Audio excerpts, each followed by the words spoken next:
Shalom, selamat malam saudara-saudaraku yang saya kasihi dalam Tuhan Yesus. Kembali berjumpa dengan saya Pendeta Ribrata Sallata lewat sapaan firman Tuhan pada malam hari ini melalui channel Berita Injil edisi tanggal 21 Juni tahun 2022. Saya sungguh berharap saudara-saudara semua dalam keadaan sehat, penuh sukacita dan damai sejahtera dari Tuhan. Kita akan membaca dan merenungkan firman Tuhan pada malam hari ini. Kita berdoa.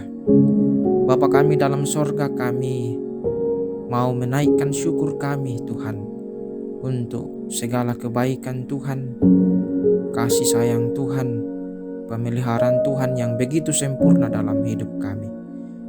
Kami sungguh merasakan bahwa tangan kasih Tuhan terus menuntun kehidupan kami sepanjang hari ini.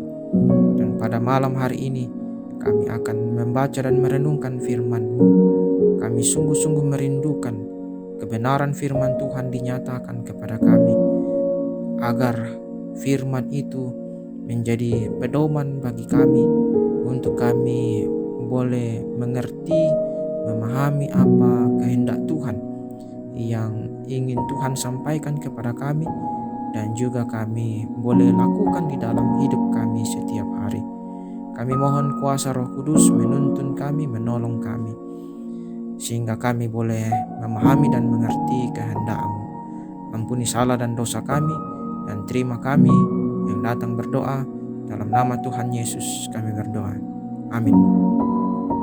Saudara-saudara, firman Tuhan pada malam hari ini saya pilih dari kitab 1 Korintus 11 ayat 31 sampai 32. 1 Korintus 11 ayat 31 sampai 32. Firman Tuhan. Kalau kita menguji diri kita sendiri, hukuman tidak menimpa kita.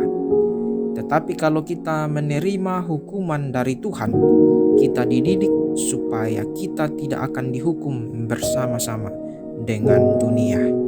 Demikianlah firman Tuhan. Berbahagialah kita yang masih diberikan kesempatan untuk membaca dan merenungkan firman Tuhan. Saudara-saudara, firman Tuhan malam hari ini akan kita renungkan dalam satu tema perenungan, dididik dalam kasih-Nya. Dididik dalam kasih-Nya. Saudara-saudara yang dikasihi oleh Tuhan Yesus, kita sungguh meyakini bahwa kehidupan kita tidak lepas dari kejadian-kejadian yang kadang-kadang melemahkan semangat dan membuat kita putus asa. Salah satu contoh, ketika anggota keluarga kita atau diri kita sendiri menderita sakit berat, kadang kehidupan serasa tidak ada semangat. Juga kalau kita mengalami masalah keuangan, membuat kita sungguh-sungguh merasa kesulitan. Muncul pertanyaan, apakah berarti setiap penderitaan, setiap pergumulan yang kita hadapi itu menandakan bahwa Tuhan tidak peduli terhadap kita? Atau apakah Dia meninggalkan kita? Saudara-saudara, Reformator Martin Luther mengangkat isu ini dan kemudian menjelaskannya. Dia mengatakan, kita berpikir jika Allah memperhatikan dan mengasihi kita, Dia akan menghalangi segala bentuk kejahatan dari hidup kita dan tidak akan membuat kita menderita. Namun ketika berbagai bentuk bencana terjadi pada kita, maka kita pun menyimpulkan bahwa Tuhan telah melupakan kita, atau Dia bersikap jahat terhadap kita dan tidak menginginkan diri kita.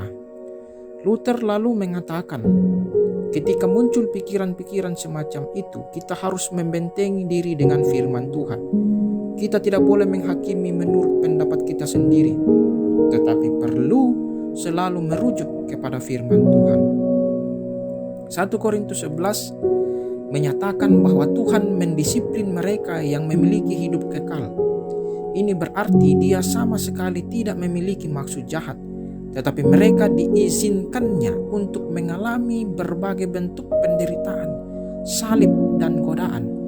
Karena itulah kita perlu mengimani ayat seperti 1 Korintus 11 ayat 32 ini dengan baik. Penderitaan juga dialami oleh orang-orang yang dikasihi Allah di dalam Alkitab. Yusuf dijerumuskan ke dalam sumur dan dijual sebagai budak oleh saudara-saudara kandungnya sendiri. Bahkan puncaknya harus difitnah dan dijebloskan ke dalam penjara. Ayub kehilangan segalanya. Rasul Paulus mengalami banyak aniaya dan kesulitan. Ia ditahan, dipenjara, disesah, dibelenggu, dan ditinggalkan oleh manusia sebelum akhirnya dihukum mati. Kita tahu tokoh-tokoh ini adalah para kekasih-kekasih Tuhan. Saudara-saudara, menjadi pengikut Kristus bukan berarti hidup akan selalu mudah.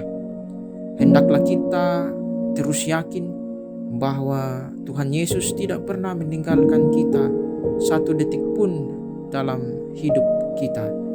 Dia selalu hadir, menyertai, dan berdaulat atas kehidupan kita. Amin. Mari kita berdoa, saudara.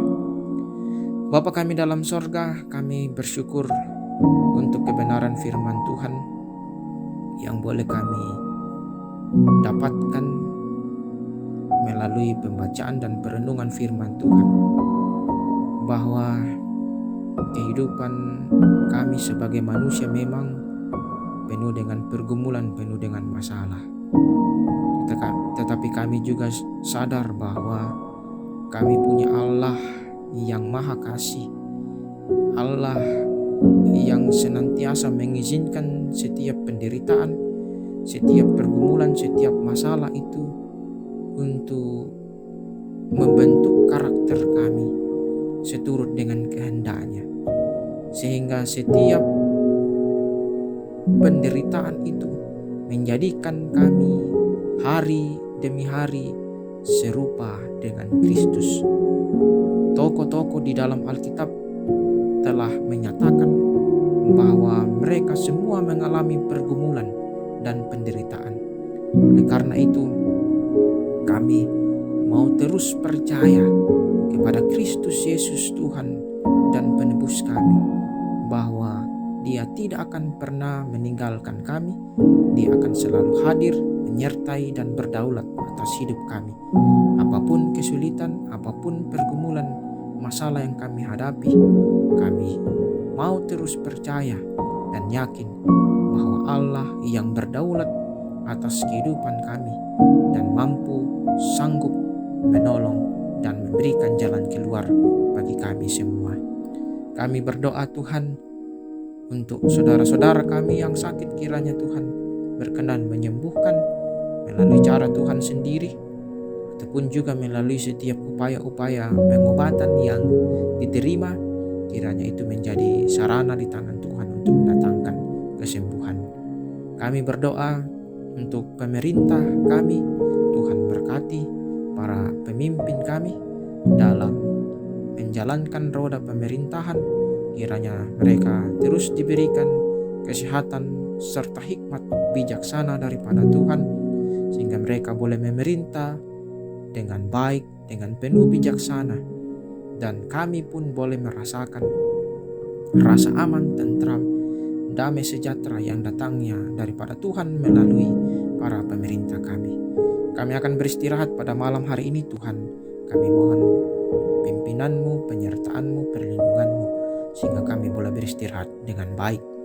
Kami serahkan seluruh kehidupan kami pada malam hari ini ya Tuhan, dan hari-hari selanjutnya ke dalam tangan pengasihan-Mu. Ini doa kami yang kami bawa dalam nama Tuhan kami Yesus Kristus. Itulah Tuhan dan Juru Selamat kami, dan yang juga telah mengajar kami berdoa Bapa kami. Bapa kami yang di sorga, dikuduskanlah nama-Mu, datanglah kerajaan-Mu, jadilah kehendak-Mu di bumi seperti di sorga. Berikanlah kami pada hari ini makanan kami yang secukupnya, dan ampunilah kami akan kesalahan kami, seperti kami juga mengampuni orang bersalah pada kami. Dan jangan bawa kami ke dalam pencobaan, lepaskanlah kami daripada yang jahat, karena Engkau yang punya kerajaan dan kuasa dan kemuliaan sampai selama-lamanya. Amin. Selamat beristirahat saudara-saudara. Tuhan Yesus memberkati saudara-saudara semua, dan selamat malam.